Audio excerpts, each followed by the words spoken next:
조 11월 투쟁의 이런 전선이 어떻게 되어 있는지. 잠깐만요. 뒤에 음향 조절할 사람 있나요? 에코가 너무 생기는 것 같고 소리 좀 조금만 높여주시죠. 우웅하는 소리 좀 잡아주세요. 예. 그래서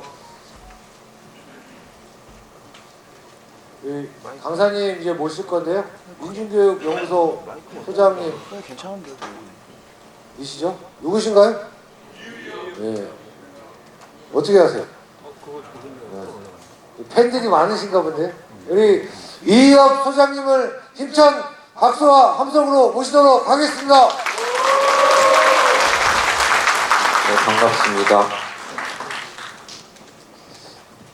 저는 연구소 소장인데 투쟁으로 인사하고 그러면 안 되겠죠? 영색이 연구소 소장인데 차분하게 연구를 하고 교육을 해야지 투쟁만 하고 다니면 연구를 못 하잖아요? 반갑습니다. 경기도가 우리나라의 4분의 1입니다. 알고 계시죠? 우리나라 인구가 5,200만인데요. 경기도가 현재 인구가 1,350만입니다. 서울이 950만이고 서울, 인천을 합치면 또 4분의 1인데요. 그래서 우리나라의 4분의 1이고 또 하나는 지금 민주노총 위원장이 누구십니까? 양경수 위원장님이 원래 경기본부장님을 2번 하시다가 위원장이 되신 거죠. 경기도가 나라의 중심일 뿐만 아니고 또 민주노총의 집행부 그리고 위원장님을 배출한 데가 경기도입니다. 또 민주노총의 지금 최승봉이 누구십니까? 건설이죠. 그래서 경기건설 지부 교육을 해달라면 제가 열일이 지키고 오게 됩니다. 왜냐하면 나라의 미래가 이제 거기 걸려있다 이런 뜻이잖아요. 더욱이나 현장에 책임을 지고 있는 팀장 여러분을 뵙게 돼서 너무 반갑습니다. 아침부터 약간 주제가 좀 무거울 수는 있겠는데요. 제목 이렇게 윤석열 정부와 민주노조 이렇게 되어 있습니다. 11월 12일이 무슨 날이죠?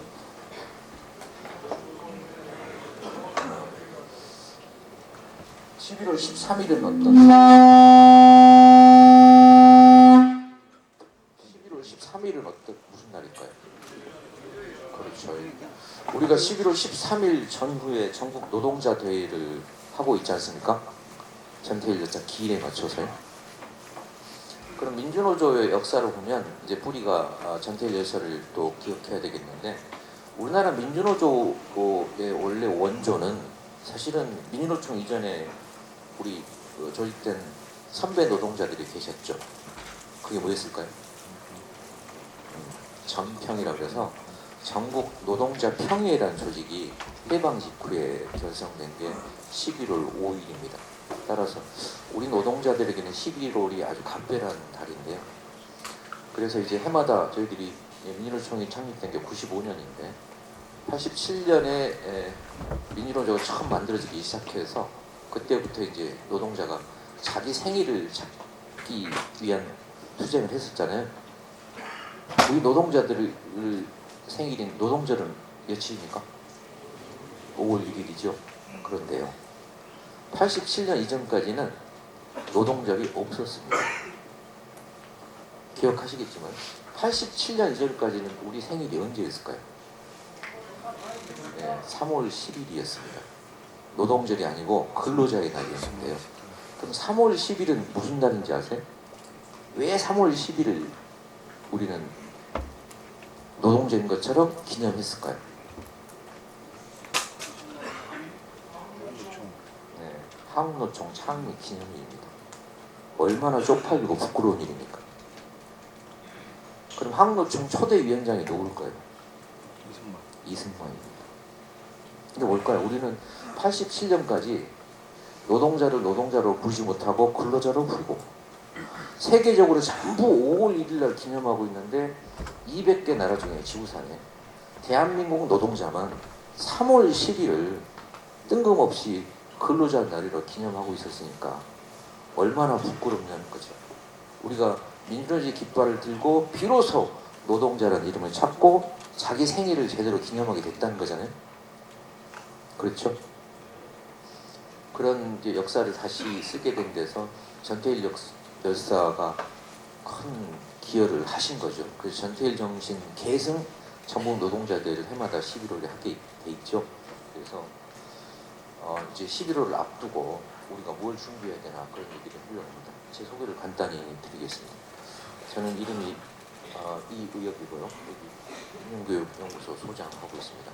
여기 앞에 계신 우리 도양은 부지부장님하고는 88년도에 그 부산교도소 빵에서 처음 만났어요.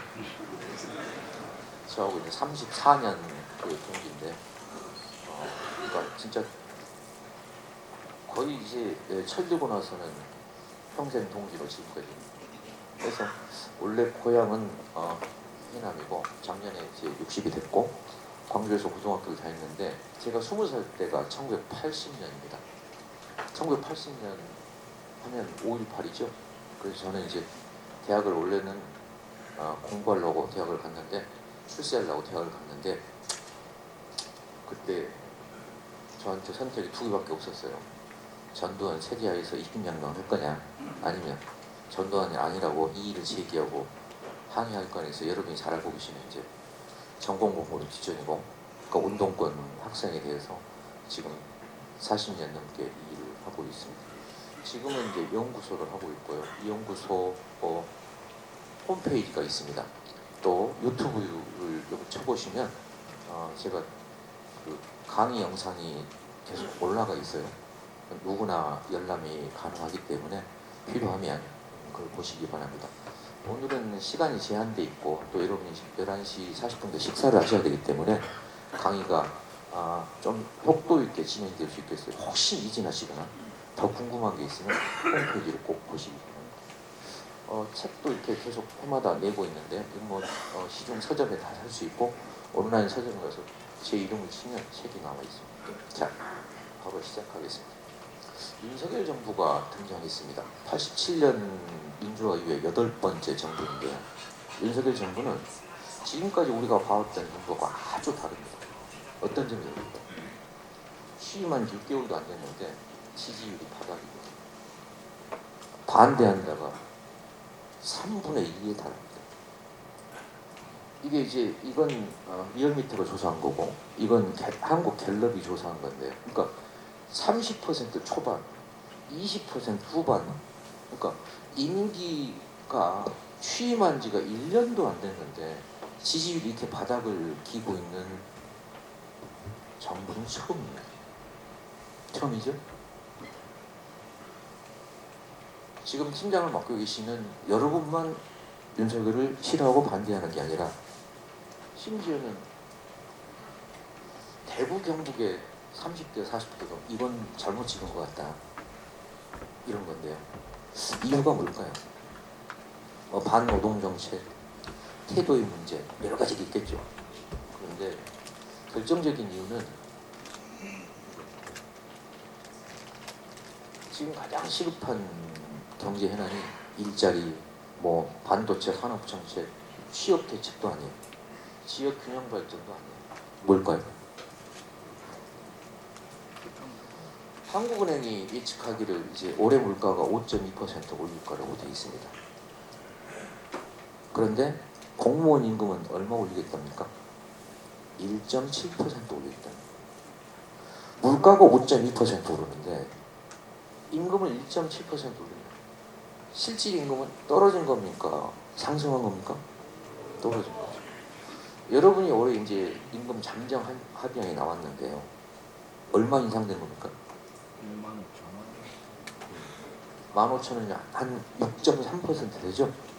그럼 여러분은 이제 물가 인상 대비 그나마 좀 나아지겠죠?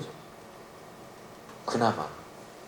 그런데 실제로 지금 임금 인상을 6.3% 이렇게 쟁취하는 게 간단치가 않습니다. 우리나라 노동자들이 가장 고용이 안정되어 있고 노후 걱정이 없다는 정규직 공무원들에게 1.7%거든요. 이게 이제 가이드라인이 되게 되면 주요 공기업들, 뭐 한전, 서울 지하철, 공사들도 전부 똑같은 가이드라인. 아니 물가가 이렇게 오르고 있는데 물가가 실제 보시면 이게 보세요. 그러니까 원래 물가가 2%, 3% 이런 수준이었어요. 그런데 이게 급격하게 이렇게 올랐어요. 뭐 야채나 채소값은 이게 무슨 막 70%, 60% 뛰고 이러니까 아니 무슨 고깃집 이런 데는 당장 야채를 내놓기가 쉽지가 않겠죠. 결국 노동자들은 급여를 받아가지고 그걸로 결국은 이제 아니 우리가 삶에 필요한 것을 구매를 해야 되는데 우리 돈의 구매력이 떨어지고 있다고 하는 거거든요. 그래서 이것이 어느 정도 심각한 수준이냐면 한국은행은 법에 그 물가 안정이라고 하는 것이 목표로 정해져 있어요. 한국은행 법에. 한국은행이 갖고 있는 예금 비중이 3%입니다. 근데 이게 지금 6% 수준이고 지금 5% 후반대라고 하는 것은 한국은행의 기준치의 3배 가까이 되고 있고 문제는 앞으로 예측이 고인플레이션 상황이 예상보다 오래 그러니까 내년까지 갈 것 같다 이런 거거든요. 원인은 여러 가지가 있습니다. 우크라이나 전쟁에 따른 공급 문제도 있고요. 또 이제 미국이 중국을 배제하기 시작하면서 소위 말하는 이제 중국산 제품 혹은 중국의 교육 자체가 이제 제한이 생기니까 또 하나는 이제 강달러 때문에 수입 물가가 고환율 때문에 올라가는 요인도 있어요. 여러 가지 요인. 또 문재인 정부에서 돈을 너무 많이 풀었죠. 돈을 너무 많이 푸니까 화폐 가치가 떨어진 것도 있는데 어쨌든 그래서 이제 이것이 외환위기의 최악이라는 거거든요. 보시면 물가 인상 추이가 이렇습니다. 외환위기 당시에 이게 한 9.5% 올랐고 그 이후에는 물가가 다 안정돼 있죠. 그러다가 갑자기 이렇게 오른 거거든요. 그러니까 우리 생애 이제 가장 어려울 때 그러면 이제 외환위기를 치잖아요. 그때만큼 물가가 뛰고 있다는 뜻이거든요. 결국 이 물가를 어떻게 잡느냐 하는 문제인데 윤석열 정부는 물가를 잡는 게 아니라 누구를 잡고 있습니까? 야당을 때려잡고 노동자를 때려잡고 있는 거예요. 잡으라는 물가는 안 잡고 노동자를 때려잡고 야당 당사에 검찰을 투입하고 이러고 있는 거잖아요. 그렇죠? 그러니 민심이 우호적일 수가 없잖아요. 잡으라는 물가를 안 잡고 아니 서민들을 때려잡으니 누가 좋아하겠어요? 그게 원인이라는 건데요. 이거는 이렇습니다. 이제 인플레이션이라는 용어가 요즘 이제 뉴스에 아주 많이 나오죠. 저는 사실 저 얘기를 작년부터 일관되게 했고 여러분이 제 연구소 가서 강의 영상을 보시면 작년부터 그런 얘기를 계속 했어요. 문제는 저거다. 인플레이션이 아시다시피 화폐 가치가 계속 떨어지면 우리는 화폐를 가지고 돈을 가지고 급여를 받는데 이게 가치가 떨어지면 어떤 문제로 실질 임금이 하락하는 거다. 그러니까 임금이 명목 임금이 있고 실질 임금 있잖아요. 명목 임금은 우리가 받는 거고 그걸 물가 상승률로 나눈 거기 실질 임금이거든요. 구매력이 떨어져요. 그걸 경제학에서 그래서 세금이라고 합니다. 왜? 떼간 거니까. 구매력이 떨어지니까. 그러니까 사실은 우리가 6.3% 임금을 올려놔도 물가가 5.2% 올라버리면 실질 임금이 떨어진 건 아니겠지만 사실상 별로 개선된 게 없어요. 그나마 올해랑 현상 유지는 되겠구나 이런 거죠. 공무원들은 내년 살림살이가 더 힘들겠구나 이렇게 되는 거잖아요. 그래서 이것을 실제로는 경제학에서는 가장 나쁜 세금이라고 그래요. 왜 그런가 하면 다른 세금은 급여 명세서를 받아보면 뭐 의료보험, 장기요양보험 다 써 있어요. 그런데 물가는 명세서에 없습니다. 그런데 막상 이걸 가지고 시장을 가보면 구매력이 떨어져 있죠. 그래서 이게 이제 우리한테는 굉장히 낯선 현상인데 왜냐하면 인플레이션을 우리가 경험한 게 79년이에요. 73년에 1차 원유파동이 있었고 2차 원유파동이 1979년인데요.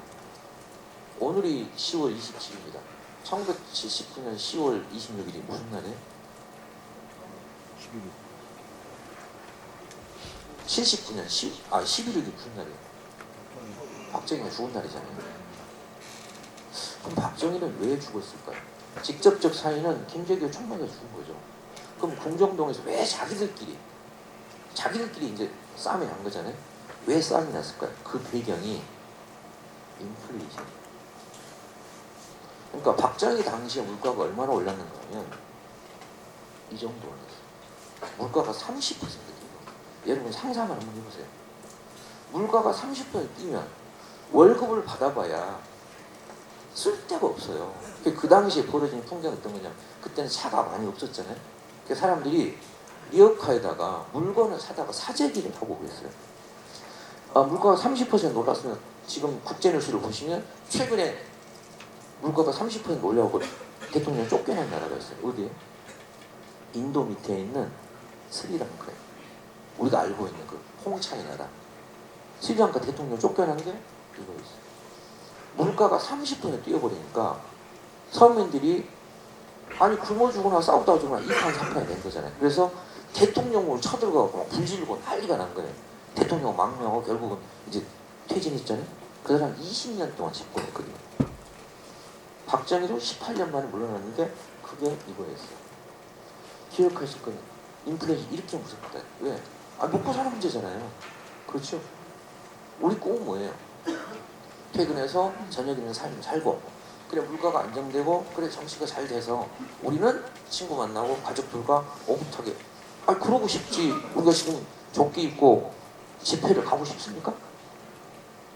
그러고 싶은 나라 없잖아요. 그래서 79년에 이 물가가 이렇게 뛰니까 사람들이 다 이제 항의를 하다가 당시에 여러분 YH 무역의 가발 공장 그 여성 노동자들이 임금이 장기간 체불이 되니까 신민당 당사에서 농성을 한 거예요. 체불 임금을 받아달라. 그랬더니 박정희가 어떻게 했어요? 신민당 당사에 경찰을 투입했습니다. 물가가 올라가지고 난리인데 물가를 잡은 게 아니라 야당을 탄압한 거예요. YH 노동자들이 농성하고 있다가 김경춘 노동자가 죽고 김영삼도 이제 뚜껑 열려가지고 뉴욕타임즈하고 기자회견 해가지고 당노가지를 비틀어도 새벽은 온다 발언을 한 거예요. 박정희가 또 열받아가지고 김영삼을 국회에 제명을 시켜버린 거예요. 그러니까 부산 마산 이쪽이 그때는 이제 공장이 많았잖아요. 부산 마산의 노동자나 이 서민들이 가뜩이나 물가가 저렇게 올라가고 죽을 둥살둥하고 있는데 김영삼을 제명시키니까 폭발을 해가지고 벌어진 게 부마 항쟁인 거예요. 항쟁이 벌어진 거예요. 그래서 이걸 어떻게 대처할 거냐 했고 당시 중앙정보부장 김재규가 부산을 가봤더니 민심이 보통이 아닌 거예요. 그래서 김재규는 이걸 옹골책을 써야 된다 라고 했더니 자기체가 뭐라고 했어요? 저런 놈이 뭔 중앙정보부장 해가지고 지들끼리 싸움이 난 거거든요. 배경은 뭡니까? 물가 폭등에 어떻게 대처할 거냐고 지들끼리 싸움이 나가지고 결국 이 벌어진 거죠. 배경이 뭐예요? 그러니까 먹고 사는 문제를 안정시키지 못하면 모든 정보는 다 그렇죠. 지탄을 받게 되죠. 윤석이 정복했어요. 3일 전에 민주당 당사에 검찰이 쳐들어갔죠. 그게 43년 만에 처음입니다. 79년에 박정희 했던 짓을 똑같이 하고 있는 거예요. 잡으라는 물가는 잡고 야당을 탄압하고 노동자를 때려잡다 그래요. 더 충격적인 게 뭔지 아세요? 미쳤습니다. 현직 대통령이 박정희 죽은 날을 현충일에 3배를 간 거예요. 박근혜도 안 갔습니다. 현직일 때. 돌았죠? 제정신이 아닌 거예요. 이게 윤석열 정권이 그대로 보여준 것입니다. 결국 우리 앞에는 선택지가 여러 개 없죠. 복잡하지 않죠. 선택이 뭐가 있습니까? 그럼 이제 윤석열 밑에서 5년 버틸 거냐, 견딜 거냐, 아니면 저 임기 전에 어떻게 할 거냐, 두 개밖에 없죠. 아니 11월 12일 날 우리 노동자는 선택이 두 개밖에 없어요. 선택이 뭐예요? 노동자들이 갈 거냐, 안 갈 거냐, 두 개밖에 없죠. 그럼 11월 14일 월요일 날 출근하면 대한민국 노동자는 딱 두 그룹입니다. 어딜까요? 12일 날 갔다 온 사람과 안 갔다 온 사람 둘밖에 없죠. 그러실 거 아니에요. 그렇죠? 갔다 오신 분들은 안녕 이럴 거고 못 갔다 오신 분들은 팀장님 너는 잘 못 봐줄 수 있겠죠? 왜? 너 안 왔더라? 우리가 뭐 투쟁이 능사고 그걸 좋아해서가 아니라 현실이 이렇습니다. 박정희 시대로 갈 거냐 아니면 이게 말이 되냐. 21세기 대한민국이 어떻게 세상에 저런 박정희 군사독재로 간다는 얘기냐. 40년 전으로 역사를 후퇴시킬 것이냐 아니면 미래로 나갈 것이냐. 선택이 두 개밖에 없다고 생각합니다. 여기서 압축적으로 드러나는데 요는 이렇습니다. 인플레이션 못 잡으면 어떤 정권도 임기를 못 채웠습니다. 그래서 인플레이션 잡는 것이 최우선인데 그 인플레이션을 어떻게 하면 잡을 수 있을까요? 경제학의 처방은 자 열이 납니다. 그럼 어떻게 해야 돼? 해열제 먹어야 되죠? 그렇잖아요. 그럼 인플레이션 생기면 처방이 딱 하나 있어요. 인플레이션 뭡니까? 물가가 올라간다. 다른 말로는 화폐 가치가 떨어집니다. 근데 오르는 물가를 어떻게 해볼 수가 없습니다. 그럼 방법이 뭐가 있을까요? 화폐 가치를 올려야겠고 그게 경제학 해법이에요. 열이 나면 해열제, 통증이 있으면 진통제, 염증이 생기면 항생제죠. 그런 것처럼 그러니까 인플레이션을 잡으려면 금리를 올려야 돼요. 세계 모두가 막 금리를 올리기 시작해요. 미국이 가장 많이 올립니다. 왜? 미국은 물가가 8%, 9%예요. 우리나라에서 막 따라 올리고 있습니다. 이게 재작년에 거의 이제 사실은 실질금리가 거의 마이너스 수준이고 0.5에서 지금 8월 달부터 10 사이에 3.26까지 올라갔어요. 연말 되면 3.5예요. 미국은 이미 연말 가면 4.5가 될 거라고 되고 있어요. 그래서 지금 물가를 잡겠다고 금리를 올렸더니 이제 뭐가 문제예요? 돈 빌려서 집 산 사람들, 주식 투자한 사람들, 난리도 아니죠. 투자가 뭔지를 모르는 사람들은 걱정이 없는데 근데 사실 우리 살림살이 하다 보면 아니 살림이 쉽지가 않으니까 다 하다못해 마이너스 통장을 쓰고 있잖아요. 문제는 뭐예요? 이자가 이렇게 오르기 시작합니다. 더 심각한 문제는 우리나라보다 미국이 금리가 높다는 거예요. 현재도 이렇게 파란색이 미국이고 빨간색 우리나라. 현재도 높고 연말 가면 이게 1% 이상 차이 나는데 미국은 11월 달에 금리를 한 번 더 올리고 12월 달에 올리게 돼 있는데 한국은행도 다음 달에 한 번 더 올리게 돼요. 문제는 금리가 이렇게 차이가 나요. 4.5, 3.5 이자가 1% 차이 나잖아요. 물론 저건 기준금리는 뭐냐면 한국은행이 은행에 꽂주는 금리고 이걸 바탕으로 은행 간 거래, 그 다음에 대출금리가 따라 오르게 돼 있거든요. 현대 주택담보대출은 가장 높은 데가 지금 이미 10% 넘었고 다음 달 가면 8%될 거라고 봐요. 연말 가면 거의 10% 가까이. 상상이 됩니까? 아니 금리가 0.5에서 3.5가 되면 아니 반년도 안 되는 사이에 7배나 뛴 거거든요. 7배나 뛴 거예요. 그렇죠? 문제는 뭘까요? 자, 미국 금리가 4.5다. 우리나라 금리가 3.5다. 돈이 어디로 갈까요? 그렇죠. 달러가 빠집니다. 달러가 빠지면 어떻게 해요? 달러 가치가 올라가죠? 그게 환율이에요. 그래서 어떤 일이 벌어진 거예요? 아니 기준금리가 역전이 돼버린 거예요. 그러니까 어떻게 됐어요? 환율이 뛰죠. 환율이 뛰면 물가가 뛰어요. 왜? 수입 물가가 올라가니까. 다음 문제는 이런 거죠. 주가도 떨어져요. 왜? 우리 화폐로 표시된 것은 다 값어치가 떨어지니까 주가가 30%나 빠졌고 물가가 계속 오릅니다. 우리는 미국은 킹달러니까 수입 물가가 줄어드니까 미국은 물가 안정에 도움이 되는데 우리는 미국 따라하다가 지금 다 죽게 생겼어요. 실제로 그래서 자본이 급격하게 유출하고 환율이 막 떨어져가지고 주가와 폭락하는데 물가가 폭등한 사태. 이게 25년 전에 벌어졌습니다. 저게 뭘까요? IMF 저거예요. IMF 외환위기라고 뭐예요? 한국은행이 달러가 없는 거예요. 달러가 없으면 교역을 못하죠. 당시의 금리가 23%까지 시장 금리가 상황이 이렇다는 거예요. 근데 이걸 지금 안정시키는 것이 정권의 최고 임무죠. 여야가 합치를 하고 합심을 해도 여의치 않은데 지금 윤석열 정부는 아예 그럴 생각이 없죠. 문제 생기면 어떻게 하자는 거예요? 뭐 헛소문 단속하겠다. 그게 말이 되는 소리입니까? 유언비어 단속하겠다는 거예요. 이게 무슨 유언비어가 전두환한테 얘기 아니에요? 지금 쌍팔년으로 가고 있는 거예요. 그래서 이렇습니다. 금리가 인상되면 그렇죠. 첫째 문제 뭘까요? 경기가 침체됩니다. 최근에 문제가 된 게 에버랜드 사태를 어떻게 보셨죠?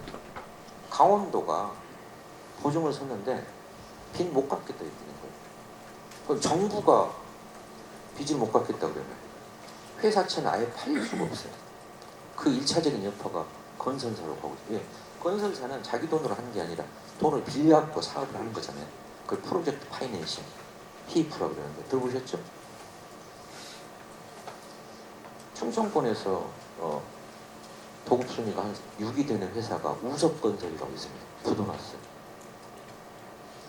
둔촌주공 같은 경우는 7천억을 이제 만기가 돌아와가지고 갚아야 되는데 은행이나 다른 데 돈을 못 부니까 그걸 시행사인 현대건설, 대우건설 등이 나눠서 7천억을 갚게 된 거예요. 둔촌주공처럼 이미 다 지금 최고 요지잖아요. 이게. 롯데건설이 우리나라의 그 건설사 순위가 8인가 그랬거든요. 롯데건설이 최근에 이제 2천억을 증자를 했어요. 증자는 뭐냐면 계열사로부터 투자를 받는 건데 그걸로 모자라가지고 최근에 5천억을 다시 롯데화학팀에서 빌렸거든요. 그 뭔 얘기냐면 회사들은 어떻게 돈을 조달하는가 하면 주식시장에서 주식을 팔거나 근데 지금 주식이 다 바닥이잖아요. 두 번째는 회사가 이제 사채를 쓰는 걸 회사채라고 그러거든요. 회사채가 아예 안 된다. 이자를 높게 줘도 돈을 구할 수 없는 거예요. 그렇게 되면 어떻게 될까요? 투자가 위축되고 또 우리 입장에서는 앞으로 경기가 안 좋으면 여력이 있으면 소비를 줄입니다. 여러분들 다 그렇게 하고 계시죠? 경기가 안 좋은 것 같으면 어떻게 해요? 여력이 있으면 저축을 해야지. 그걸 카드 꼬 쓰게 되면 나중에 감당이 안 되니까. 이게 예고되고 있어요. 두 번째는 뭘까요? 아니 금리 인상 제일 큰 직접 생기는 문제가 있어요. 그 지금 대한민국 가정들은 전부 이것 때문에 아니 전세자금 빌렸는데 전세자금은 변동금리가 93.5% 금리가 2배씩 뛰고 있는 거예요. 지난달까지 30만 원 나가던 게 이게 50만 원 가고 연말 가면 이게 60만 원, 70만 원 되겠다는 거잖아요. 그렇죠? 어느 정도 심각하냐면 금리가 인상됐더니 집값 떨어지고 주가 폭락하고 난리도 아니고 난리도 아닌데 세상에 저걸 안정시키는 그냥 강원도지사 김진태는 돈 막 2,050억 못 갚겠다고 해가지고 정부가 지난 일요일 날 50조 플러스 알파로 어떻게 안정시키겠다 했는데 지금도 전혀 안정이 안 되고 있어요. 이게 대통령은 그걸 수습할 생각이 1도 없어요. 대통령 오해 관심 어디가 있어요? 야당 때려잡죠. 노동자 때려잡죠. 이러고 있죠. 우리한테 요구하는 게 뭐예요? 자, 경기가 어려우니까 임금 인상을 억제하자. 미친 거 아니에요? 아니, 물가를 안정시켜놓고 임금 인상을 자제하라고 해. 물가가 5% 이상 뛰는데 그럼 우리 보고 임금 인상을 자제하는 거야. 그럼 우리는 어떻게 하는 거예요? 그렇죠? 그래서 부채가 지금 심각한데요. 우리나라 부채가 세계 1등입니다. 100%가 넘었어요. 우리나라만 그렇습니다. 빈만한 미국도 79, 일본 64, 중국이 있어요. 이게 작년 11월 15일 날 나온 보고서입니다. 다시 말씀드리지만 연구소 유튜브가 제가 자세히 설명해놨습니다. 저게 얼마나 심각한 수준인지. 그래서 이게 원래는 국제결제는 뭐냐면 한국은행, 미국 연준 같은 중앙은행들끼리 자기들끼리 가이드라인을 갖고 있어요. 가계부채를 85% 수준에서 안정을 시켜야 된다. 안 그러면 터지더라. 이게 2008년에 미국이 터졌잖냐. 실제로 포르투갈도 스페인도 터지던데 우리나라는 안 터지는 게 이상할 정도라는 거예요. 제가 지난 대선 때 그 얘기했습니다. 이번 대선은 미쳤다. 왜? 새 대통령이 취임하게 되면 이 부채를 어떻게 해결할 건가가 최대의 현안인데 저 얘기는 안 하고 기호 1번 둘 다 1번 부인이 문제냐 2번 부인이 더 문제냐 그 지랄만 하고 있었어요. 막상 윤석열은 대통령 되고 나니까 뭐예요? 이거 해결해야 되는 거예요. 그런데 지금까지는 그나마 저금리로 버텨왔는데 금리를 안 올릴 수가 없게 된 거예요. 금리를 올리면 어떻게 돼요? 터지죠. 그래서 어느 정도인가 하면 이게 보세요. 외환위기 당시가 이랬습니다. GDP가 국내 총생산 대비로 치는데 기업 부채가 107%였어요. 가계 부채가 50%였어요. 지금에 비교하면 2배 이상 부채가 는 거예요. 자, 외환위기를 왜 터졌겠어요? 그냥 이 그림만 보면 누가 빚을 많이 갖고 있었어요? 재벌들이었어요. 재벌들이 싼 달러를 마구 들여와가지고 한 거예요. 여기 지금 용인이죠? 에버랜드가 뭐가 있어요? 자동차 경주장이 있죠. 이건희가 자동차 광이잖아요. 세계에 7대밖에 없는 차가 여기 있습니다. 혼자 밤에 와서 경기장에서 촬영을 왔다는 거잖아요. 그래서 이건희 평생 꿈이 뭐였을까요? 자동차 회사 세우는 거였어요. 그래서 97년 외환위기 직전에 부산 녹산공단에 삼성 자동차를 세웠습니다. 딸을 가졌다. 어떻게 했어요? 부도 났죠. 부도 났어요. 그 은행으로 넘어갔잖아요. 무슨 얘기일까요? 기업들이 어마어마하게 부채를 돈을 빌려서 투자를 했는데 부도가 난 거예요. 어떻게 메꿨을까요? 정부가 공적 자금을 170조를 조성해서 기업 부채를 인수를 해줬습니다. 그래서 기업을 살린 거예요. 노동자는 어떻게 했을까요? 상여금 반납하고 임금 동결해가지고 고통 분담에 동참하라 그러니까 나중에 또 이게 됐습니다마는 나라가 부도나게 생겼다. 어떡할래? 그런 거죠. 우리 세금으로 이걸 인수해 준 거예요. 가게는 다 장롱에 금이라도 내자 있어요. 그런데 상황이 어떻습니까? 그때보다 훨씬 심각합니다. 문제는 뭘까요? 불감증. 어느 위정자도 이 얘기를 안 합니다. 정말 못됐지 않았어요? 사태가 이런 정도면 심각하다. 어떻게 했으면 좋겠냐. 라고 국민들의 양해를 구하고 어떻게 최선을 다해보고 있다 해야 되는데 아니 노동자한테는 임금 인상 억제하라 그러고 야당에 때려잡고 있으니 당연히 지지율이 떨어질 수밖에 없죠. 어려운 때일수록 국민들에게 양해를 구하고 최선을 다해보고 있다고 해야 되는데 이거는 지가 한 말도 기억 못하겠다 하고 있는 거잖아요. 그래서 지금 당장도 38만 가구는 있는 집 자산 다 처분해도 이제 못 갚는다고 했어요. 이게 지지난주에 나온 뉴스입니다. 현재 금리로도 다음 달 12월 달 금리 올라오고 나면 이게 이제 50만 가구 심지어 평균 금리가 7% 가면 금융감독원 자료를 보면 190만 가구가 빚을 못 갚는다고 되어 있어요. 190만 가구. 보통 심각한 상황이 아니죠. 기업은 더 심각합니다.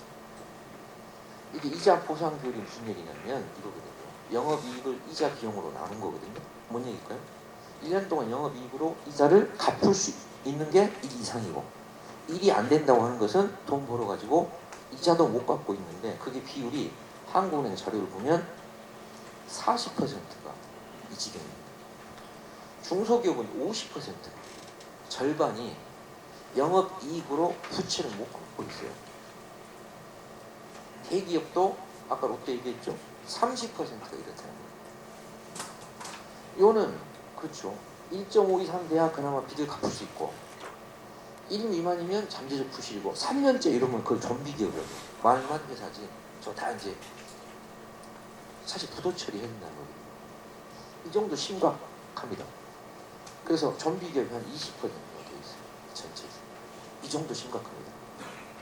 의문이 들죠? 아니 빚도 못 갚는데 원리금 상환을 2년째 연장해주고 있습니다. 뭘까요? 수건 돌리기 하고 있는 거죠.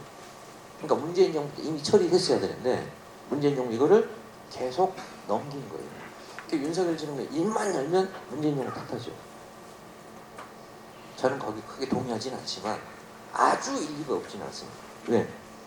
빚은 사실은 문재인 정부 때 제일 많이 들었죠. 그랬잖아요.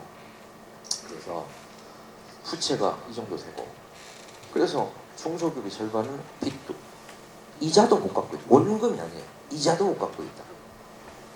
이걸 유예 조치를 버티고 있는데 문제의 심각성이 있는가 하면 여러분이 일하는 사업장을 포함해서 중소기업에 소속해서 노동자들이 83%다.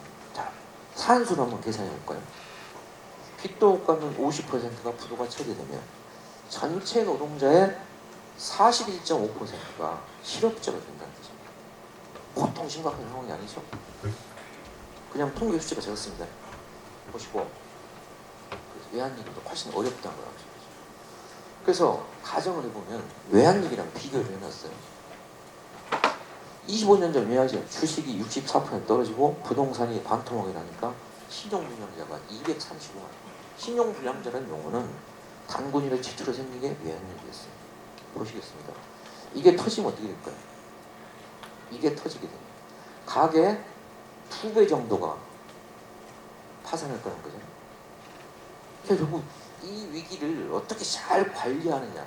그러니까 경제를 알고 정말 유능해야지만 지금 이 위기에 헤쳐나갈 수 있는데, 대한민국의 배 선장은 당연히 그런 자질과 조건, 능력이 있어야 되고, 또 이걸 하려고 그러면 국민들의 신뢰와 지지를 얻어야 되거든요. 왜? 대통령이 정부가 이렇게 하자 그러면 정부가 믿고 국민이 믿고 따를 수 있어야 돼요. 지금 어떤 상태예요? 신뢰가 다 무너져 있죠. 그래서 왜 무너져 있는가? 환율이 이 정도 뛰었습니다. 올 연초에 환율이 1,100원이었어요. 20% 넘게 뛰었는데 경제 부총리는 괜찮대요. 저는 이걸 보고 절망합니다. 아니, 위기라고 얘기를 해요. 괜찮대요. 외환위기 때 어쩐 줄 아세요? 이게 외환위기 나기 직전에 신문입니다. 한국 경제는 위기가 아니고 IMF 총재도 한국은 한국 경제의 기초가 튼튼하다. 경제신문도 없다 그랬어요. 어떻게 했을까요? 무슨 얘기예요? 정부가 국민을 대상으로 거짓말하는 게 제일 나쁘다. 위기라고 얘기하고, 아니 솔직하게 드러내고 이걸 어떻게 할 거냐라고 양해를 구해야지. 괜찮다고 얘기하는 것은 국민을 대상으로 사기를 친 거거든요.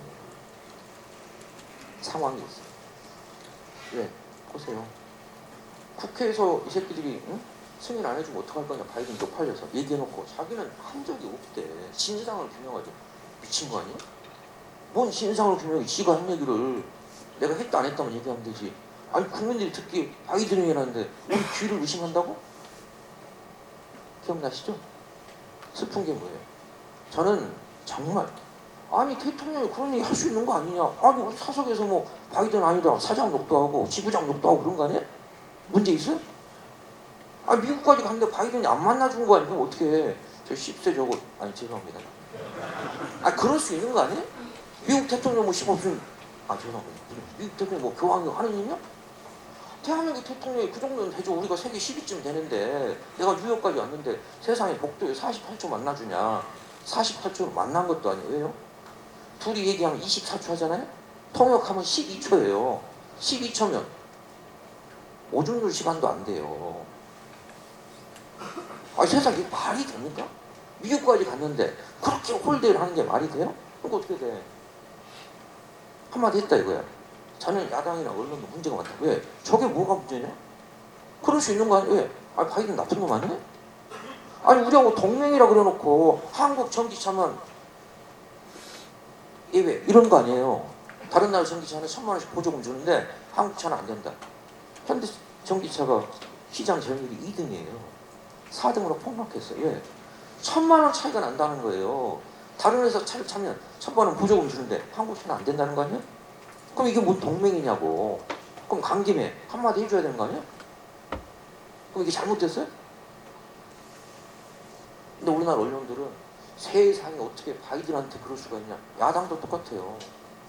어떻게 대통령이 바이든 욕하냐. 그럼 너는 안 하냐? 안 그래요? 아니, 사장이 못됐으면 사장 욕을 해야 정상 아니에요?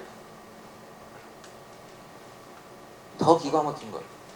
어떻게 이럴 수가 있냐 그랬더니 나는 그런 적이 없대. 했다. 근데 사석에서 그럴 수 있는 거 아니야. 얘기했으면 얼마나 우리가 자존심 세고 어우 남자답네. 그래 그 정도는 해줘야지. 이래야 되는 거 아니야?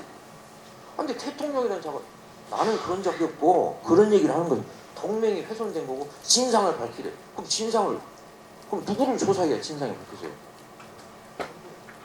본인을 조사해. 그럼 바이든을 조사해. 아니, 본인을 조사해야지. 이게 완전 유체 이탈 아니야? 진상을 밝히재. 이것이 말한 건 뭐예요? 공자가 일찍이 그랬습니다. 민무신불립이라고 했어요. 백성이 신뢰하지 않으면 성립하지 않는다. 무슨 뜻이냐면 공자의 제자 자공이 물었습니다. 선생님, 정치에 제일 중요한 게 뭡니까? 세 가지가 있다. 첫째, 병사가 있어서 안전을 지켜줘야 되고, 두 번째, 양식이 있어야 먹여 살릴 거 아니에요. 세 번째, 백성의 신뢰다. 선생님, 그 중에 뭐가 제일 중요합니까? 백성의 신뢰다. 그 얘기예요. 공자가 2500년 전에 절기했습니다. 뭐라고 그랬어요? 백성의 신뢰를 잃어버리면 정치 자체가 성립이 안 된다. 지금 위기는 뭐예요? 자기가 했던 얘기를 자기가 부인하니 뭘 믿냐고. 대통령이 저러니. 자, 경제부총리가 괜찮습니다. 믿을만해요? 이 얘기죠?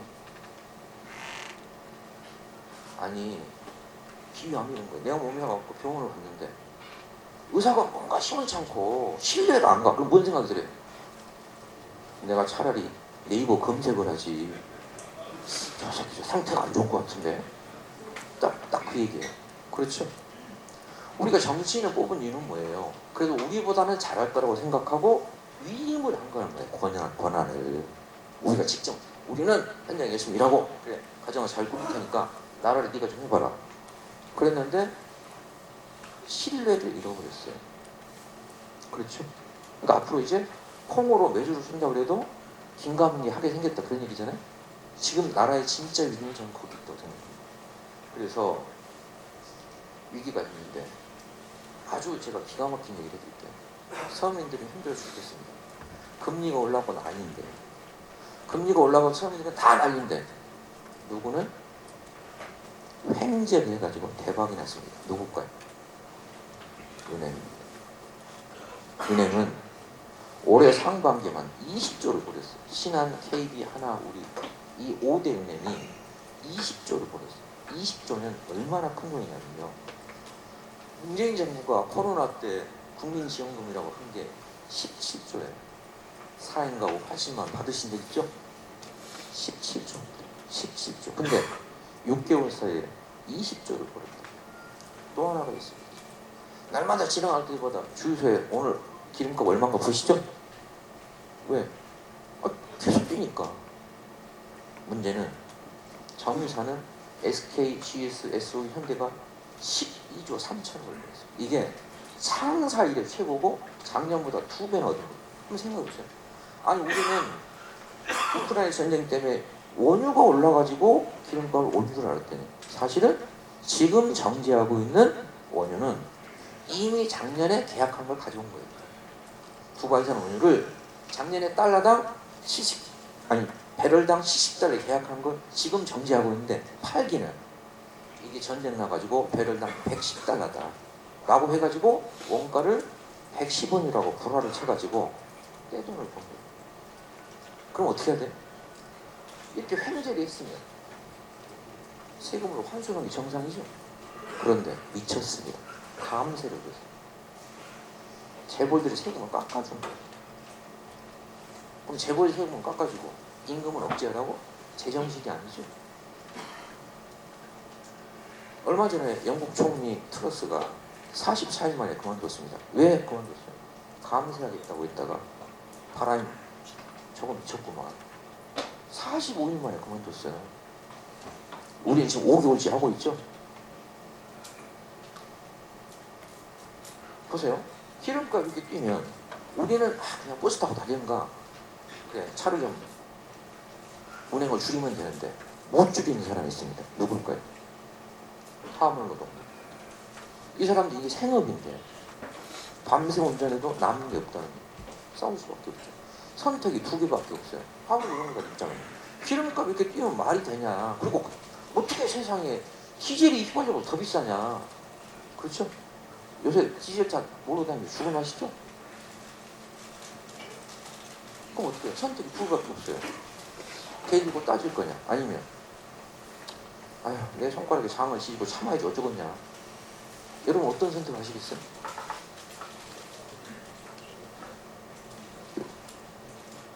뭐 당연한 걸 물어보니까 대답이 없는 겁니까?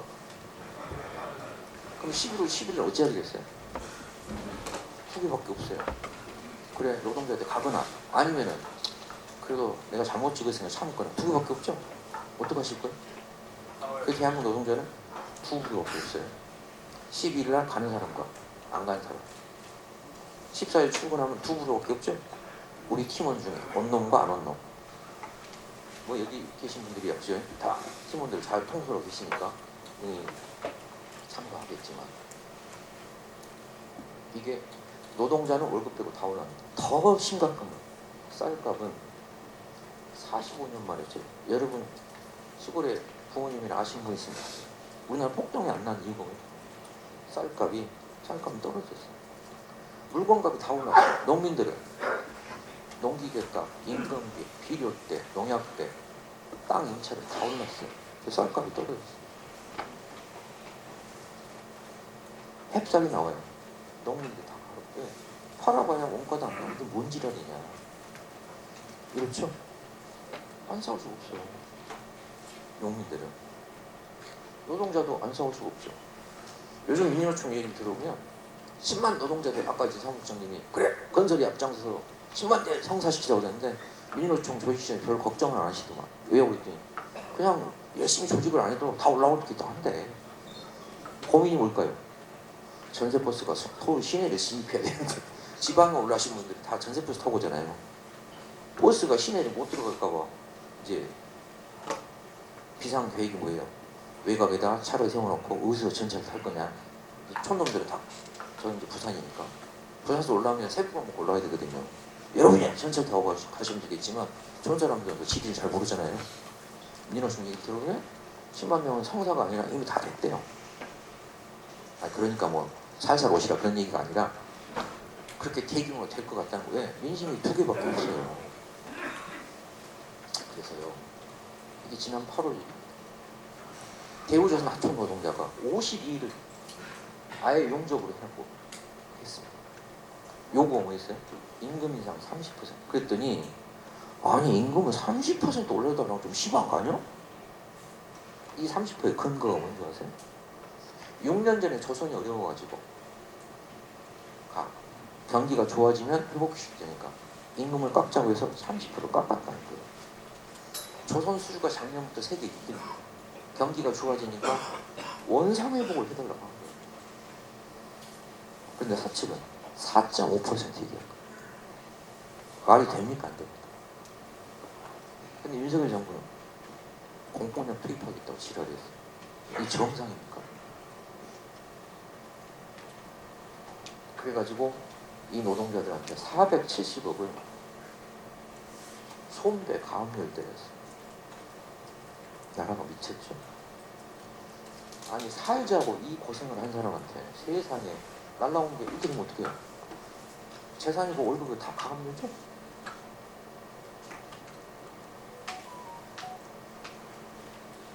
그렇죠. 우리한테 딱 두 개 있습니다. 이대로 살 거냐 아니면 이렇게 못 살겠다. 그 얘기죠. 그래서 이대로 살 거냐, 이대로 살 수는 없다라고 하는 사람들은 그렇죠. 외치는 수밖에 없죠. 라고 생각합니다. 자, 여기까지 아주 뭐 팀장님들 되면 이 정도는 다 알고 계시죠. 진짜 중요한 건 뭘까요? 자, 경제 이거 터질 것 같아. 25년 전에 겪었어. 그러면 당장 경기가 침체되고 어려울 것 같으면 어떤 생각이 드세요? 벌써 이거 어떡하지? 정권 물러나라 투쟁하는 건 어렵지가 않은데 막상 진짜 나라가 부도난다면 어떡하지? 그런 걱정이 되시죠? 아니 회사가 부도난다면 어떡할 거예요? 어떡하실 거예요? 아니, 투쟁을 하긴 해야 되는데 이게 초우 개선하자고 투쟁하려고 했더니 망했는데 그럼 어떤 생각 드세요? 이거 어떻게 대처하지? 그래서 지금 우리가 다시 돌아봐야 되는 복귀를 할 때 뭐냐면 아무 일 없다고 그랬더니 바로 터져버렸네. 그랬죠? 그때 어떻게 대처했어요? 나라가 부도난다고 하니까 장롱이 그러면 왜 한 얘기가 뭐예요? 달러를 많이 썼다가 못 갚았다는 거예요. 그런데 여러분 달러를 써보신 적 있어요? 달러가 어떻게 생긴지도 몰라요 우리는. 그럼 달러를 누가 쓴 거예요? 재벌이 썼죠. 그렇죠? 달러는 재벌이 썼는데 우리는 구경도 못 해봤어요. 예를 들자면 비용 이런 거죠. 윤석열 정부가 종합부동산세를 깎아줬어요. 종합부동산 부담스럽대. 여러분 혹시 종부세 고지서가 어떻게 생긴지 보셨어요? 우리 소원이 뭐예요? 종부세 고지서 좀 받아보고 싶다 이런 거죠? 똑같아. 아니 그래갖고 우리는 이제 달러는 없으니까 장롱에. 금이라도 팔자. 이때 34,000 주고 금을 팔았어요. 지금 얼마예요? 시세를 잘 모르시죠?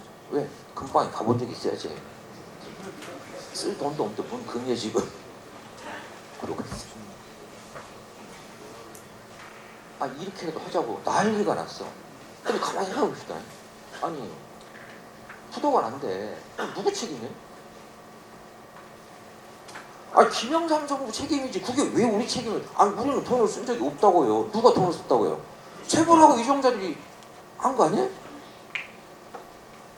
아니 봅시다. 그럼 경제가 또 터진대. 그럼 어떻게 하실 거예요? 그럼 또 부도 난다 그럴 거 아니에요? 그럼 어떻게 해야 돼? 금이 없다니까 지금.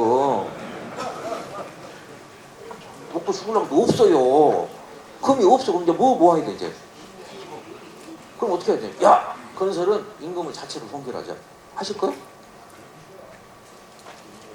아니 그렇게 해야 될 거 아니에요 지금. 나라가 어렵다는데 지금. 뭐 아까 뭐 주유수당 쟁취하다고? 지금 나라가 어려운 지금 주유수당이 지금? 주유수당 포기하고 포괄 임금 이제 인정하고 그래 임금은 동결하자. 자기는 반납하자. 인상분은 6.4% 인상됐는데 어떻게 하실 거예요? 그렇게라도 할 거냐? 아니면 아니 그건 아닌 것 같은데 두 개밖에 없죠? 왜? 아니 그럼 또 이제 고통 분담에 동참하자고 할 거 아니에요. 그렇죠? 분담이 뭐야? 고로 나온다. 분담은 할 생각이 있는데 사실 IMF는 우리가 전담했죠? 우리만 고통을 껴안고 재벌들은 세금으로 메꿔준 거잖아요. 우리는 신용불량자가 되는데 기업은 멀쩡해. 그렇죠? 그러니까 생각해 보시자는 거예요. 아니 외환위기 그러니까 이게 왜 중요해? 이보다 더한 게 터질 수 있겠는데 언제 터진다 그 얘기를 하는 게 아니고 왜? 지금 윤석열 정부 하는 거 제가 볼 때 저게 우리나라가 제일 위험하다고 봐요. 왜? 관리를 해야 되는데 그럴 생각이 없잖아요. 그렇죠? 지난번 수해 났을 때 어떻게 해요? 비가 많이 오고 집에 가봤다는 거잖아. 그렇죠? 그 난리가 났는데 아니 난리가 났으면 이거 나라가 큰일인데? 그러고 퇴근하다 돌아가야 되는 거 아니에요? 근데 그 뒷날 출근할 때 뭐라 그래요? 어저께 퇴근할 때 비가 많이 오더라고. 미친 거 아니에요? 뭐라 그래요? 경제가 어려운데 어떡할 거랬더니 지난 9월 달에요. 대통령한테 경제가 어려운데 경제가 어떡할 거랬더니 그건 답이 없죠. 대답이 그거예요. 답이 없대. 그럼 어떻게 해야 돼요? 그렇지. 답이 있는 사람이 해야지. 왜? 청와대 들어가겠다고 당선돼도 청와대를 안 들어가요. 그럼 우리가 들어가야 되는 거 아니야? 비교하면 그렇잖아요. 본인이 안 들어가도 우리가 청와대 가고 너는 용산 가고 우리가 할게. 이래야 되는데 제가 볼 때는 자랑스러운 건설노조 경기지구 팀장님들도 그것까지는 좀 우리가 들어갈 수 좀 해볼 생각을 해야 되는데 예? 개방을 했다고? 아무나 갈 수 있다고? 우리가 가서 거기서 그럼 농성을 해야 되겠구만. 집무실에 앉아가지고 어쨌든 좋은 거예요. 위기는 뭐의 위기인 거예요? 아니 자기들 정권의 위기지 왜 이게 국가 부도냐고요. 국가의 주인이 누구예요? 국민이죠. 아니 국민이 딴 데를 안 가는데 정권의 위기를 국가 부도라고 해놓고 배가 가랐는데 뭔 배가 가랐는지 너만 그만두면 되겠구만. 그래서 사실 어떻게 한 거예요? 야 고통분담이 동참하고 난 잘못한 달러를 쓴 적도 없는데 갑자기 나보고 달러를 내라고 어떡하냐고 이 얘기죠. 그래서 야 나라가 어려우니까 갚은 정리하고 비정규직을 그때까지 참자고 했어요. 김대중 대통령이 그랬습니다. 대한민국의 배가 까맣게 생겼다. 그러니까 지금은 고통을 분담하고 이제 나라가 정상이 되면 그래 회복해주겠다고 했어요. 2001년에 통을 다 갚았습니다. 3년 반 만에 587억가 다 갚았어요. 98년에 빌렸다가 2002년에 갚았습니다. 그럼 어떻게 해야 돼요? 대우조선 합청 얘기예요. 뭐라고요? 6년 전에 30억 깎았는데 다시 좋아졌다며요. 그럼 어떻게 해야 돼요? 원상이 회복해줘야 되죠. 그렇죠? 그런데 세상에 20년 용접한 사람이 250을 받고 있대요. 말이 됩니까 안 됩니까? 조선소에 용접하는 사람들은 대롱대롱 매달려서 해요. 그분들 중에 사실 건설 오신 분이 꽤 있어요. 있죠? 와봤더니 여기는 천국인 거예요. 특히 경기로 와봤더니 거의 뭐 이런 게 다시 안 가죠?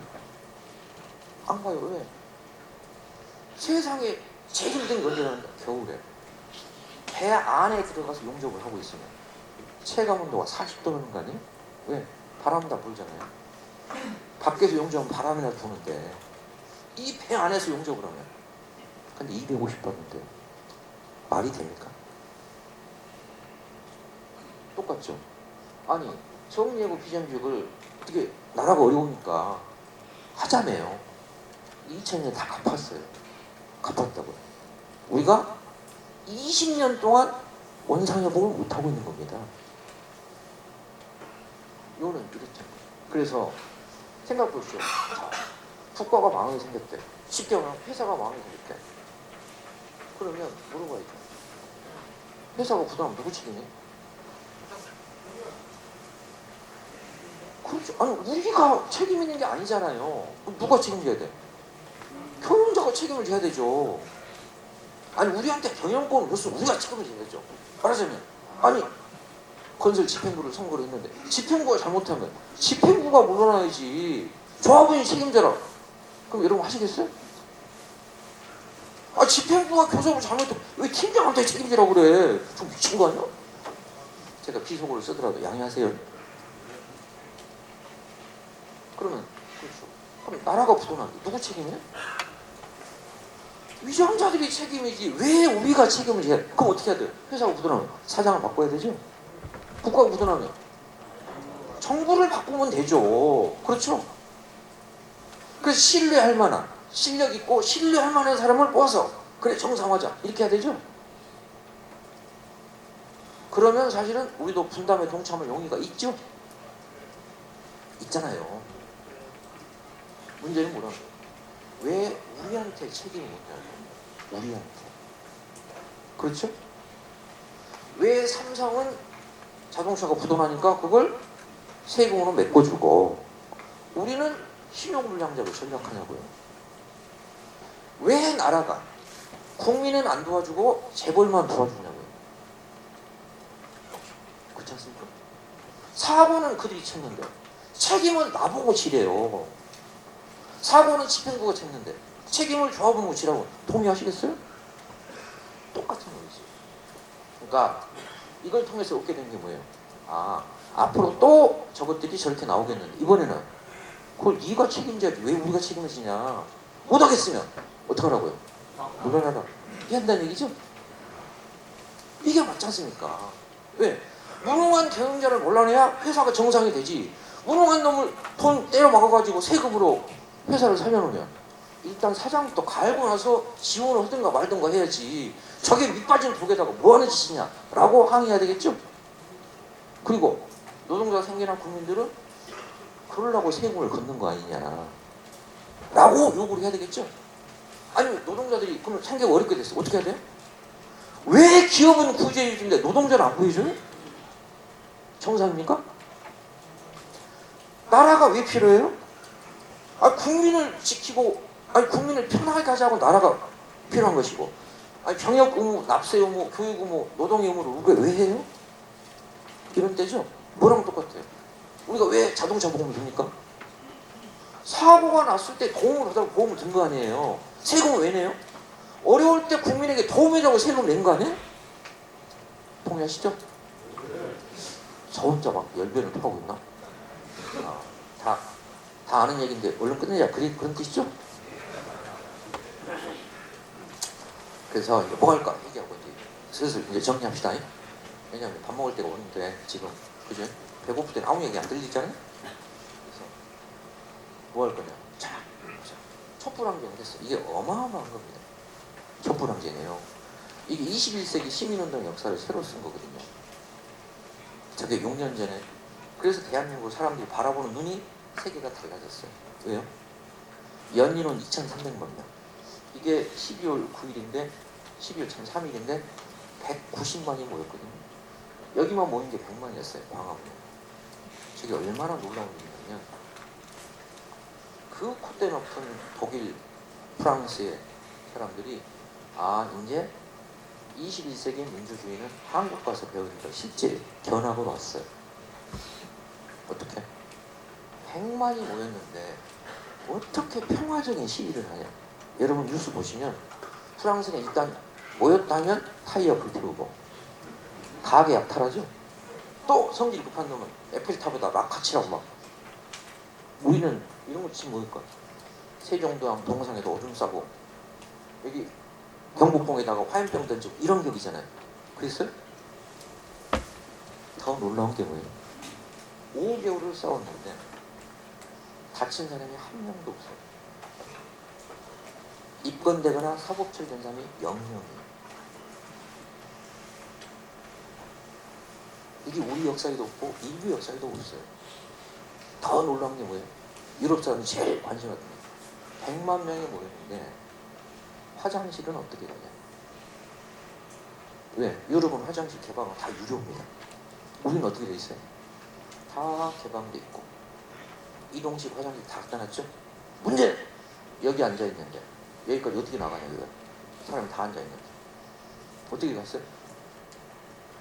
화장실 가겠다 그러면 비켜있어. 그 뭐예요? 시민의식이 동료에 대한 배려. 저게 뭘까요? 시민의식이 세계 1등이다. 화장실 간다고. 아니 여기까지 저 길이 가가지고 저게 뭐예요? 모세의 길을 성경책에 나온 저거가 없구나. 저거를 5개월 동안 했어요. 저걸 보고 세계가 깜짝 놀랐어요. 대한민국에서 대단하다. 더 놀라운 것은 시위를 하고 갔는데 쓰레기가 없어요. 쓰레기가 없어요. 그래서 세계를 경탄케 했어요. 정말 대단하다. 그렇죠?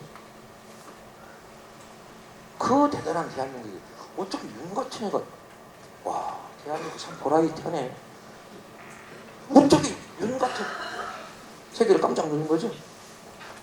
아니 여기 오신 분들은 당연히 안 찍었겠죠. 어쨌든 그래서 이게 뭐예요? 원래 2001년도에 했어야 된 일이에요. 항쟁하고 나니까 그래 이제 비정규직을 하겠습니다. 왜? 시장은 내가 못하겠는데 왜? 시장이랑 관련 법을 개폐를 해야 돼요. 근데 공공기관을 하겠다라고 했죠. 이게 뭐예요? 원래 2001년도에 했어야 될 일이에요. 왜? 나라가 어려우니까 한식으로 하나밖에 된 거 아니에요? 빚을 다 갚았다고 2001년에 했습니다. 됐어요 안 됐어요? 안 한 거예요. 못한 거예요. 이해했죠? 2007년 이 당시는 못한다고 그랬어요. 왜 공공기관일까요? 입법을 해야 되는데 국회에 자유한국당이 있어갖고 안 된다 그랬어요. 2020년에 국회도 민주당이 싹 170명이 됐어요. 그럼 안 한 겁니까? 못 한 겁니까? 건설기본법은 제정을 안 한 겁니까? 못 한 겁니까? 건설안전법 안 한 거예요? 못 한 거예요? 지금은 민주당이 뭐라 그래요? 내가 입법해도 윤석열이 거부권 행사하니까 지금은 알리바이 같아. 그런데 우리가 묻고 싶은 것은 이때는 뭐였냐? 그 얘기죠? 그 얘기잖아요. 그래서 김대중 노무현 정부는 그나마 알리바이 같아요. 국회가 협조를 안 해줬어. 근데 문재인 정부는 뭘 한 거예요? 우리 이렇게 3-4번이죠? 뭐예요 이제? 보이스피싱도 처음 당하면 아이고 어쩌다 그랬냐? 두 번째 당하면 또 있냐? 세 번째 당하면 너 바보 아니야? 무슨 얘기예요? 무슨 얘기예요? 이제 우리가 얻을 교훈이 뭐예요? 봤더니 우리가 87년 이후에 대통령 8번 바꿔가지고 대통령을 좋은 사람 뽑아가지고 우리는 평안한 저녁을 보내고 싶었는데 되드냐? 저게 아니구만. 그 얘기죠? 회사로 치면 좋은 사장 만나가지고 그래 우리를 인간답게 존중해주길 바랐는데 그런 건 없더라죠. 그러면 진짜 이제 생각을 좀 바꿔야 되는 거 아니에요? 바꿔야 되겠죠? 자, 그렇습니다. 투쟁을 우리가 했어요. 근데 나중에 권력은 누가 잡아? 제주는 공이 넘었어. 돈 누가 벌어요? 떼놓을 거예요. 뭐예요? 왜 우리는 결정적일 때 집에 가냐예요. 그게 문제죠? 아니 5개월 동안 우리가 싸워놓고 항상 박근혜 그만두니까 구속되니까 집에 가자 집에 온 거죠? 근데 집에 오니까 누가 해? 1492년에 1592년에 일본이 쳐들어왔단 말이에요. 선조 어디 갔어요? 어디로 도망가 봤어요. 누가 싸웠어요? 의병하고 이순이 싸웠는데 일본이 물려난 게 누가 하고 있어요? 선조가 죽을 때까지 왕을 했어요. 바보 아니에요? 바보 아니에요? 의병의 좋은 점은 훌륭하다, 의롭다, 권력을 탐하지 않는다. 의병의 약점은 뭐예요? 결정력이 집에 온다. 그 얘기죠? 현장호 씨 뭐예요? 파업은 우리가 해놓고 막상 아니 타결을 해야 되는데 나 집에 갈 테니까 사장님이 알아서 잘해주지. 그 얘기죠? 바보 아니에요? 아니 무슨 합의안을 만들어 놓고 내놓든가 말든가 해야지. 파업은 세게 해놓고 투자 승리해놓고 사장님 제가 잘 알았으니까 믿고 갑니다. 바보 아니에요? 그래서 그래 우리 편을 들어주지 않더라. 그럼 어떻게 해야 돼? 우리가 좁 입고 나선 이유가 뭐예요? 노조를 왜 합니까? 어렸을 때 책상에 꿈이 건설노조 팀장이었어요? 노조 하기 전까지 노조를 제일 싫어했어요. 또 시위하는 놈들 제일 싫어했어요. 왜? 왜 하필 내가 퇴근하는데 시위를 하냐. 하고 싶으면 공장에 가서 하든가 대학에 가서 하든가 아니면 조용할 때 하지. 여러분 시위 언제? 퇴근할 때 해야지. 뭐 새벽 4시에 시위하면 뭐 효과가 있어. 그렇죠? 여러분도 노조 하기 전까지는 노조 싫어했어요. 싫어했죠? 지금도 여러분 주위에 보면 노조 싫어하는 사람 많죠? 아직 노조에 대한 인식이 그렇잖아요. 어떻게? 우리 스스로 한 거예요. 그래서 이제 윤석열 정부 이렇게 정리합시다. 근데 사람들이 선택이 어떻게 할 거냐, 싸울 거냐 말 거냐인데 옛날 같으면 이명박 박근혜 때는 싸우기는 싸워야 되는데 감옥도 가야 되고. 근데 지금은 사람들이 그래서 이명박 박근혜 때 구호가 뭐였어요?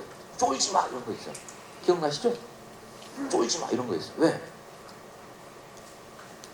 쫄아 있으니까 쟤들 더 저런 거 아니냐. 어떡하자고? 없죠. 왜? 박근혜 겪고 왔죠. 근데 박근혜 어떻게 됐어요? 탄핵이 어마어마한 제도입니다. 원래 1940년에 재헌헌법에 탄핵 제도가 있었어요. 탄핵을 해본 거는 처음이죠. 이때 깨달은 게 뭐예요? 아, 대통령은 단임제 계약 비정규직이구나. 아, 그래 안 그래요? 그 뭐예요? 아, 고용주가 우리구나. 우리가 5년 동안 잘하라고 맡긴 건데 잘 못하면 계약을 우리가 끝낼 수 있게. 이게 탄핵이죠. 헌법이 있었어요. 저걸 5년 전에 한 거예요. 그러니까 사실은 한번 해봤어. 그 효능감 알아. 그럼 어떻게 할까요? 윤이 들어섰는데 저러다 임기 못 마치는데 다 그러고 있죠? 아, 그래 안 그래요? 저하고 내 얘기를 한번 해볼까요? 윤이 임기를 마칠까요? 못 마칠까요? 지금 봐서는 거의 그쪽에 걸어야지 손해 안 보겠죠? 임기 마칠 거나 했다가 지금 판돈 다 이렇게 생겼죠? 오늘 모인 김에 자 그럼 팀장님께 얘기를 한번 해봅시다. 만원빵원 해가지고 임기 마친다 못 마친다 라고 해가지고 2027년 그때 임기를 마치면 저하고 내기를 한번 해볼까요? 네, 그러면 자 집행부가 표를 만들어가지고 마친다 못 마친다 해가지고 돈을 걸어가지고 그때 해봅시다. 그때 깨달은 게 뭐예요? 국민에게는 정부가 없다가 우리가 6년 전에 배운 겁니다. 전 국민이 학습을 했어요. 국민한테 대들면 그건 끝이다. 그 얘기죠. 결정적인 뭘까요? 또 하나 깨달은 게 박근혜는 박정희 후광으로 아버지 후광으로 된 거잖아요. 근데 박정희는 18년이나 해먹었어. 근데 박근혜는 5년도 못 치고 그만둔 거예요. 결정적인 차이가 뭐예요? 박정희 때는 없었는데 박근혜 때 생긴 게 있어요. 뭡니까?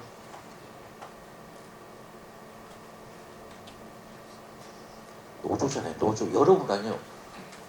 여러분이 박정희 때 무슨 노가다 했어요. 지금 뭐예요? 노동자잖아요. 아니, 아 옛날에 노동자 했어요? 옛날에는 건설이 막장이었잖아요. 노가다였잖아요. 그렇죠? 천대 멸시를 받아도 뭐 어쩌겠냐. 노가다인데. 지금은 쫓기기도 했는데 뭐 누가 반말하고 야! 그래요? 저 새끼 죽으려고 저기 현장에 처음 왔나? 이렇게 생각하시죠? 아니 뭐 현장에 쫓기고 다니는 이유가 뭐요? 조끼 안 입고 다니고 어이! 이러다가 쫓기고 다니고 어이? 뭘 말해? 우리가 옛날에 우리가 아니다. 동의하시죠? 죽어요. 근데 박근혜는 아버지 때 방식으로 한 거예요. 어떻게 됐을까요? 인지는 못 찾았지. 그런데 윤석열은 박정희식으로 하겠다는 거 아니에요? 전 뭐예요? 제정신이 아닌 거죠? 결정일 때 우리가 옛날 우리가 아니다. 어떻게 됐어요? 얼마나 자랑스럽습니까? 6월 17일 70년대 박정희 때는 길거리 싸우는 사람 누구였어요? 대학생밖에 없었어요. 종교인밖에 없어요. 지금은 그렇죠? 자랑스럽죠? 근데 권력이 아니 지금 우리한테 우리가 지금 노가다 말고 자랑스러운 건설 지구 특히나 어디예요? 경기건설. 그죠? 경기건설이죠? 건설하면 경기지. 왜? 우리가 민호총 위원장 배출하고 선거 때 열심히 하셨죠? 내년 12월에 또 있어요. 아시겠죠? 대답이 시원찮구만.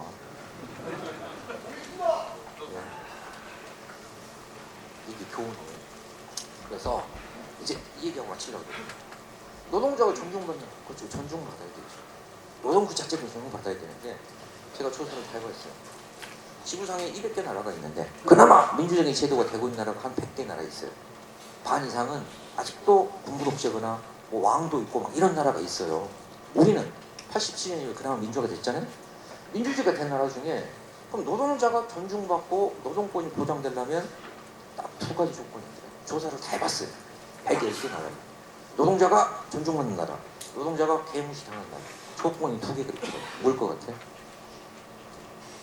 대부분 대통령을 잘 뽑고 두 번째는 국회의원을 잘 뽑아야 한다. 아니면 정치인이 그나마 양식이 있고 사용자가 그래도 격이 있는 나라. 아니에요. 아니에요. 뭘까요? 딱 두 가지가 있죠.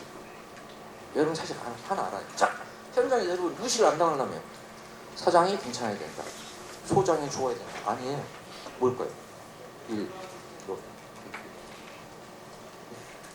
노동자의 팔자는 딱 두 개예요. 노조가 없을 때와 노조가 있을 때. 그렇죠. 여러분이 잘 알고 있는 학교 교직 노동자들은 노조가 없을 때는 호칭이 뭐였을까요? 아줌마였어요. 지금 호칭이 뭘까요? 뭐 여성 조합은 아따 참말로 선생님이에요.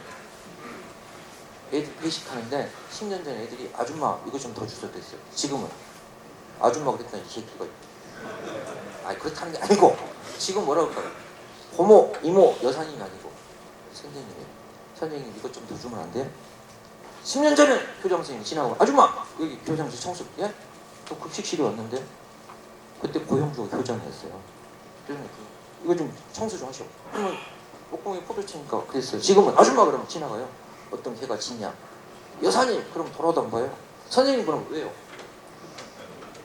이것 좀 하셔야지. 내가 그거 하는 사람 아닌데 어떻게 노조에서 공문 한 장 보내봐? 뭐라고 할까? 아이 뭐 그렇게까지는 그렇죠? 뭐라고 그래요? 11월 12일 날 우리 학교는 몇 명이나 올라갑니까? 부당노동행위입니다. 노동자 활동에 관여하고 개입한 거거든요. 아니 관심을 그게요 부당노동행위예요. 아니 몇 명이나 가시는데요. 그럼 우리가 알아서 하지. 그걸 왜 아시려고요? 아니 생수라도 사다 드리려고 그랬지. 차이가 뭐예요? 아줌마와 선생님의 차이가 뭐예요? 노동조. 아시죠? 아따 여러분이 현장 바꾼 거 딱 답이 나오잖아요. 두 번째가 뭘까요? 이거는 우리가 현장을 다닐 때 그러면 정년 되면 노동조합이 해줄 수 있는 게 없잖아요. 그렇죠? 우리 애들은 노조가 없잖아요. 뭘까요? 답이 나오시죠? 아 그렇게 상식이죠. 조사를 해보면 이렇게 돼 있더라는 거예요. 그래서 뭘까? 아 노조가 세고 신분증명이 강해야 무시를 안 당하는구나 이 얘기죠. 지금 우리가 그렇죠. 입법이 안 되는 이유가 아니 노동자 표준이 국회의원이 없어요. 그 당이 없잖아요. 그렇죠. 우리가 할 수 있는 건 맨날 가서 집회만 하는 거예요. 아니 여러분 중에 누가 본회의장을 들어가가지고 투표권을 행사해야 돼. 지금 없죠. 그래서 이렇게 노동자가 존중받으면 딱 두 가지가 필요해요. 노조. 두 번째가 당이 있어야 된다. 당 떨어지면 뭐예요? 당뇨죠? 여러분 다 조합원이죠? 이제 뭐가 돼야 돼? 자식들 뭘 물려줘요? 노조하고 당을 물려줘야 돼요. 신분사고 졸업장이 아니에요. 우리가 물려줄 게 뭐 있어요? 그래 노조하고 이 당을 해야 된다. 아시겠죠? 내가 아니 돈이 없으면 내가 당비를 네가 취업할 때까지 내줄 테니까 일단 이 땅부터 하고 그것이 우리 팔자를 바꾸는 기회예요. 그래서 이게 민노총 광고죠. 우리 삶을 지키는 최선의 선택. 그런데 우산도 종류가 여러 개 있죠. 어떻게 해야 돼? 두 번째는 이게 문제예요. 벌써 2500년 전에 플라톤이 그런 얘기를 했어요. 정치를 외면하면 제일 후진애들한테 지배당한다. 지금 우리나라 현실이 보여주고 있죠. 어떻게 용 같은 애한테 나보고 하라고 또 최소한 저보다는 잘할 것 같다. 그런 생각 안 드세요? 아 일단 예?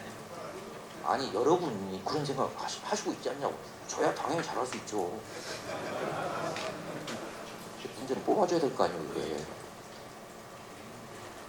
그래서 이 플라톤의 제자가 누굴까요? 플라톤의 스승이 소크라테스고 플라톤의 제자가 아리스토텔레스죠. 그래서 스승님의 회의를 이어가지고 아리스토텔레스는 뭐라고 했는가 하면 아예 이렇게 있어요.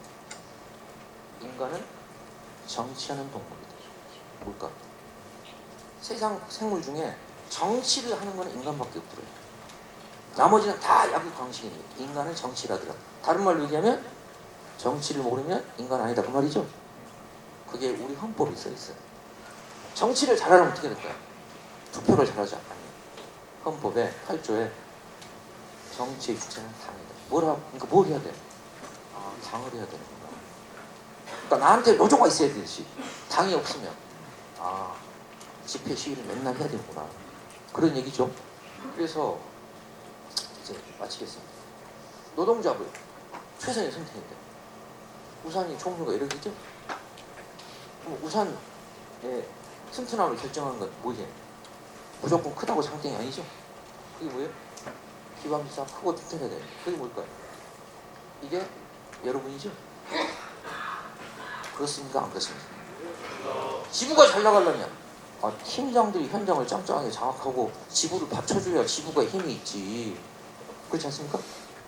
현장을 통제하는 게 여러분인데 야전에 힘을 실어줘야 집행부가 어디 가서 가오가 서지. 죄송합니다. 일본 말인데. 동의하시죠? 그래서 이런 구호가 나오죠. 간부가 원래 줄기 간자거든요. 한자로. 간부가 노조의 기둥이고 간부가 세야 노조가 생겨. 그래서 지금 여기 모였고 팀장 교육도 하고 그런 거 아니에요? 왜? 팀장들이 팀원 모아놓고 좀 있어 보이니까 말도 좀 하고 그랬을 거 아니에요. 그러려면 우리가 뭔지 알아야지. 아시겠죠? 이게 제가 마지막으로 드리겠습니다. 영국에서 익스피가 있고 러시아의 톨스토이가 있다면 중국의 대문호가 무신인데요. 이 사람이 이제 현대 지식인이가 문호로는 가장 존경받는 진보 보수 대만 본토할 것 없이 가장 추앙받는 사람인데 이 사람이 했던 유명한 말 중에 이 앞에는 원래 뭔 얘기냐면 희망이란 무엇일까? 희망은 길과 같지 않다. 그런데 이게 이제 길의 철학이거든요. 길이라고 하는 게 원래 있었던 게 아니고 걸어가는 사람이 많아지니까 길이 되더라. 우리가 추석 전에 벌초하러 갔잖아요. 길이 있어요 없어요? 없어요. 왜 없습니까? 다니는 사람이 없으니까. 그러니까 아무리 큰 길을 내놔도 인적이 끊기면 잡초무성하고. 그런데 학교 다닐 때 보면 항상 또 개구멍이 있죠. 왜 개구멍이 있어요? 다니는 놈이 있으니까. 그러면 이것이 우리에게 주는 교훈은 딱 두 가지입니다. 선택이 두 가지가 있다. 길을 만드는 사람이 있고 이미 난 길을 따라가는 사람이 있어요. 여러분은 누굽니까? 건설 노동자는 길을 만드는 사람이죠. 우리는 지금까지 어떻게 했어요? 1번 길, 2번 길만 따라갔어요. 갔더니 항상 다가오면 해고해. X였죠? 그럼 이제 어떻게 해야 돼? 그렇죠. 우리 길을 개척해야 되죠. 여러분 현장에 일하면 사업주나 사장보다 더 밉상이 누구예요? 노조 안 하는 무임승차자들이죠? 기 젊잖아요. 그렇죠? 그 사람들 보면 항상 기회주의자죠. 누가 해놓으면 뒤에만 쫓았잖아 이런 거죠. 근데 또 조합비 아깝도 가입도 안 하죠. 그렇잖아요. 근데 이게 뭘까요? 길을 낼 거냐, 개척할 거냐, 아니면 누가 만드는 길을 쫄래쫄래 따라갈까? 선택이 두 밖에 없다는 거죠. 팀장이 어떤 자세를 갖는가에 따라 팀원이 달라집니다. 우리가 앞장서 기왕지사 하는데 앞장서고 웃으면서 할 거냐, 아니면 맨날 뒤쳐져가지고 남들 앞에 가는데 쫄래쫄래 따라갈 거냐. 선택이 두 개죠. 기왕이면 어떻게 되겠어? 건설 노동자답게 우리가 앞길을 개척해 나가야 되겠죠. 그럼 인호총 집회하면 어떻게 되겠어요? 건설 맨 앞에서 해야지. 기왕지사 집회로 갔는데 저 뒤에 서 있으면 그 모양 빠지게 그러시죠? 아 요새 집회 가면 이제 어디가 제일 많이 와요? 사람들이 너무 겸손하신가? 그럴 때는 경기 건설 이렇게 얘기해야지. 참. 예, 그래서요. 그것이 길이 되는 것이다. 우리는 길을 만들어가는 사람. 그런 자부와 공지를 갖고 여러분 현장에서도 거리에서도 우리에게 주어진 소임을 다했으면 좋겠다고 생각합니다. 다시 한번 말씀드리지만 경기도가 나라의 4분의 1입니다. 그렇죠.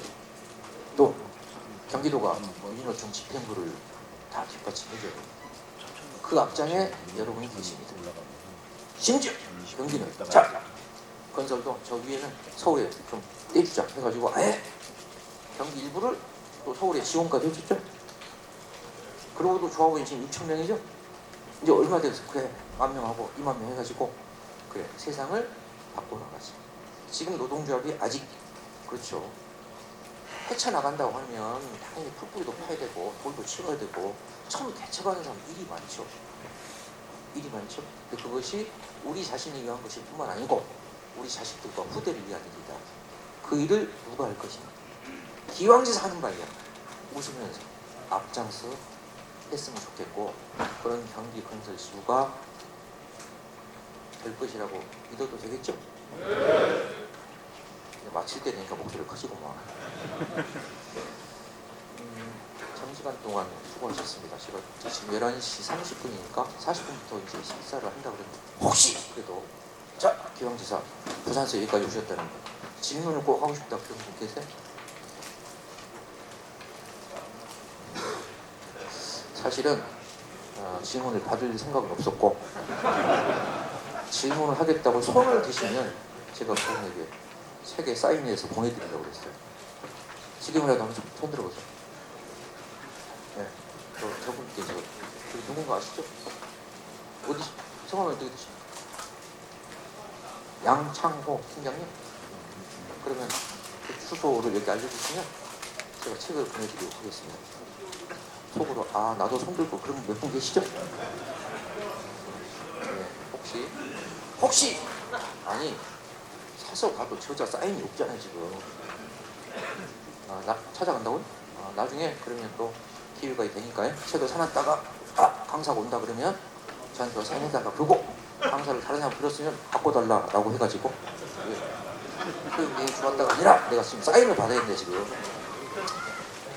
라고 어쨌든 아침 시간이고 장시간 앉아 계시는데 지금 벌써 지금 금단 현상에 오셨죠? 담배를 한 대씩 피우셨는데요. 아무튼 고맙습니다. 이상 마치겠습니다.